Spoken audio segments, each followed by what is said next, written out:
नमस्कार मित्रों, पीसीएस पाठशाला में आप सभी का स्वागत है। आज से डेली करंट अफेयर की सीरीज चल रही है और यह सीरीज आप लोगों के लिए बहुत महत्वपूर्ण है। आप कोई भी परीक्षा दे रहे हो और उस परीक्षा में अगर उस परीक्षा में करंट अफेयर से संबंधित प्रश्न आते हैं तो हमारे मटेरियल से आपको ज्यादा प्रश्न देखने को मिलेंगे। पीसीएस पाठशाला आज से नया शुरुआत डेली करंट अफेयर का कर रहा है। तो आज है 17 अप्रैल 2023 और आज का करंट अफेयर का प्रश्न आप लोग के सामने है। टेलीग्राम बिल्कुल ज्वाइन करेगा, लिंक डिस्क्रिप्शन में दिया गया है। देखिए मित्रों, करंट अफेयर की यह सीरीज मैं कोर्स भी चला रहा हूं असिस्टेंट प्रोफेसर का। एमपी असिस्टेंट प्रोफेसर और यूपी असिस्टेंट प्रोफेसर की कोर्स भी चल रही है। तो उन कोर्स में जो करंट अफेयर का सिलेबस है वह भी पूरी तरह से कंप्लीट हो जा रहा है इसी वीडियो में। तो आइए शुरुआत करते हैं। मध्य प्रदेश असिस्टेंट प्रोफेसर में भी करंट अफेयर आएगा, राष्ट्रीय और राज्य स्तर का। और उत्तर प्रदेश के जीके की सीरीज में सिर्फ एक यूनिट तो केवल करंट अफेयर का ही है जो राज्य स्तरीय और राष्ट्रीय स्तर का पूछा जाएगा। तो इसीलिए मैं यह सीरीज प्रारंभ कर रहा हूँ जो असिस्टेंट प्रोफेसर की परीक्षा के लिए भी बेनिफिशियल रहेगा और बाकी अन्य किसी भी परीक्षा के लिए बहुत ही ज्यादा बेनिफिशियल रहेगा। तो आइए शुरुआत करता हूँ। टेलीग्राम बिल्कुल ज्वाइन करेगा, लिंक डिस्क्रिप्शन में दिया गया है आप सभी लोग के लिए।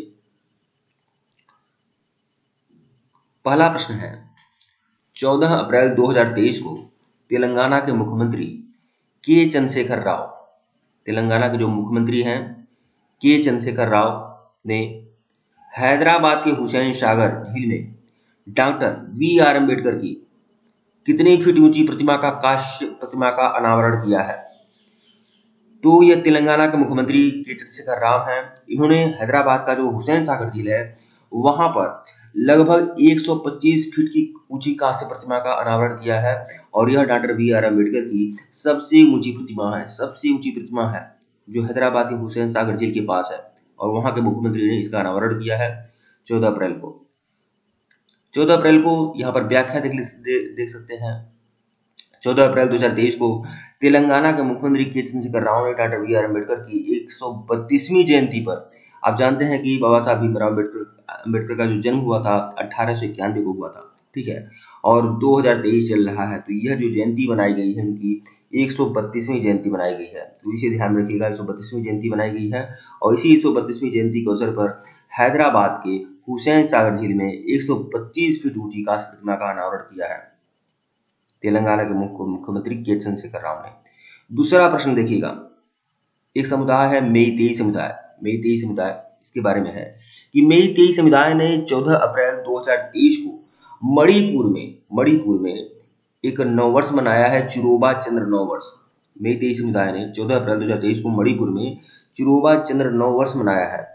और मणिपुर के इस समय राज्यपाल कौन है यह पूछ रहा है, तो देख लीजिएगा। सबसे पहले तो यह प्रश्न में ही कई सारे उत्तर आपको मिल जा रहे हैं कि मेइतेई समुदाय जो है मणिपुर में है, मणिपुर से संबंधित है और यह जो अपना नव वर्ष मनाता है चिरोबा चंद्र नव वर्ष मनाता है। और इसमें मणिपुर के जो राज्यपाल हैं, ये पूर्वोत्तरी राज्य है मणिपुर, उसके जो राज्यपाल हैं वो कौन है, ये आप 4 ऑप्शन आप लोग दे सकते हैं। लेकिन जो उसके राज्यपाल हैं ये है ला गणेशन जो है उसके राज्यपाल हैं मणिपुर के। इसकी व्याख्या देख लीजिएगा, शाजिब नोंगमा पानबा को मेइतेई चिरोबा भी कहा जाता है, ठीक है। मेइतेई समुदाय का चंद्र नववर्ष उत्सव 14 अप्रैल 2023 को पूरे मणिपुर में मनाया गया है। तो 14 अप्रैल को डॉक्टर वी.आर. अम्बेडकर की जयंती भी थी और 14 अप्रैल को मेइतेई समुदाय ने अपना चंद्र नववर्ष भी मनाया है और मणिपुर के जो राज्यपाल हैं वह है ला गणेशन। प्रश्न 3 देखिएगा, 14 अप्रैल 2023 को भारत सरकार ने घोषणा किया है खेलो इंडिया अभियान के तहत 5 वर्षों में खेल सुविधाओं पर कितने करोड़ रुपया खर्च करने की घोषणा किया है। खेलो इंडिया के तहत कि 5 वर्षों में कितना करोड़ रुपया भारत सरकार खर्च करेगा, मतलब खेल को लेकर बजट पास किया है भारत सरकार ने 14 अप्रैल को कि कितना करोड़ रुपया भारत सरकार खेल पर खर्च करने वाला है। तो लगभग 3200 करोड़ रुपया भारत सरकार की घोषणा थी।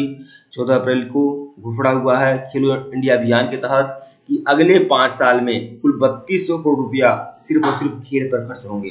3200 करोड़ रुपया। ठीक है, इसकी व्याख्या देखिएगा। देखिए, केंद्रीय युवा मामले एवं खेल मंत्री अनुराग सिंह ठाकुर ने 14 अप्रैल को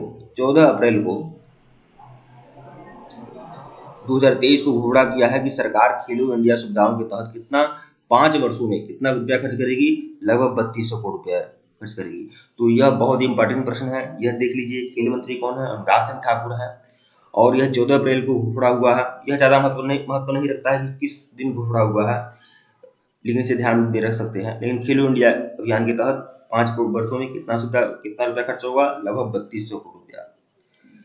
प्रश्न 4 देखिएगा, कतर और बहरीन ये दोनों ही खाड़ी देश हैं, तो इनसे संबंधित प्रश्न है कि कतर और बहरीन ने 14 अप्रैल 2023 14 अप्रैल 2023 को घोषणा किया है कि 2 साल बाद अपने राजनयिक संबंधों को फिर से शुरू करेंगे। तो ये कतर और बहरीन दोनों खाड़ी देश हैं, इन दोनों के मध्य बहुत ही खटपट थी, और लेकिन अब इन्होंने 14 अप्रैल 2023 को घोषणा किया है कि अब वो उन लोगों के मध्य जो राजनयिक संबंध है वो फिर से शुरू होंगे। ठीक है, तो यह घोषणा हुआ है 14 अप्रैल को कतर और बहरीन के मध्य। ठीक है, दोनों के मध्य जो राजनयिक संबंध बहुत दिनों से बंद थे, अब वह शुरू होंगे। दोनों देशों ने इसे स्वीकार कर लिया है। बहरीन की राजधानी कहाँ है? प्रश्न पूछ रहा है बहरीन की राजधानी कहाँ है। तो बहरीन की जो राजधानी है वह है मनामा। अब कतर की राजधानी कहाँ है? तो कतर की राजधानी जो है आपका दोहा है, दोहा। कतर की राजधानी जो है दोहा। ठीक है, और बहरीन की राजधानी मनामा। यह ध्यान में रखिएगा आप लोग। तो देखिए, व्याख्या देख लीजिएगा। कतर और बहरीन ने 14 अप्रैल 2023 को घोषणा किया है कि 2 साल के बाद अपने फिर से राजनयिक संबंधों को क्या करेंगे, वह शुरू करेंगे। ठीक है, अगला प्रश्न देखिएगा, प्रश्न संख्या 5 है कि 14 अप्रैल 2023 को डॉक्टर बी.आर. अम्बेडकर की जयंती के अवसर पर नई दिल्ली में एक विशेष पर्यटक ट्रेन को हरी झंडी दिखाई गई है। देखिए, विशेष ट्रेन चलाया गया है 14 अप्रैल को डॉक्टर बी.आर. अम्बेडकर की जयंती पर। नई दिल्ली से शुरू है, नई दिल्ली के निजामुद्दीन औलिया स्टेशन से यह शुरू हुआ है बी.आर. अम्बेडकर की जयंती पर विशेष ट्रेन। और इस विशेष ट्रेन का उद्देश्य क्या है कि डॉक्टर बी.आर. अम्बेडकर से संबंधित जो भी इम्पोर्टेंट प्लेसेज हैं वहां पर ट्रेन गुजरेगी। ठीक है, और कुछ बौद्ध धर्म से संबंधित जो स्थल है वहां पर से भी ट्रेन गुजरेगी, तो कुछ लोग यात्रा कर सकते हैं। इसीलिए एक विशेष ट्रेन चलाई गई है नई दिल्ली के निजामुद्दीन औलिया स्टेशन से हरी झंडी दिखाई गई है, एक विशेष पर्यटक ट्रेन। ठीक है, तो यह पूछ रहा है